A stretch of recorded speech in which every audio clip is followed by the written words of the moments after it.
বিয়ের ৮ মাসের মাথায় মা হয়েছেন শ্রীময়ী। এতদিনে প্রেগন্যান্সির কোন সিক্রেট ফাঁস করলেন শ্রীময়ী?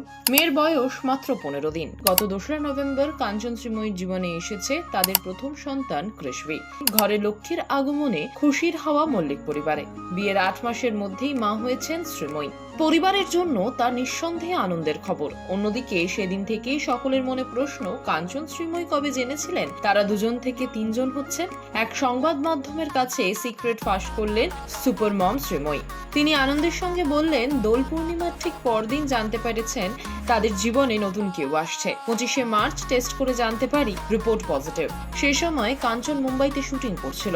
খবর পেয়ে ফ্লাইট ধরে চলে আসে, আমাকে ডাক্তারের কাছে নিয়ে যায়, তারপরে আবার মুম্বাই চলে যান। শ্রীময়ী আরো বলেন, আমি ৪.৫ মাসের অন্তঃসত্ত্বা অবস্থায় হানিমুনে গিয়েছি। ইউরোপে যাওয়ার ইচ্ছে ছিল, কিন্তু ডাক্তার আমায় মালদ্বীপ যাওয়ার পরামর্শ দেন। দিন যত বেড়েছে মনে হয়েছে কবে ছোট্ট সোনাকে কোলে নেব।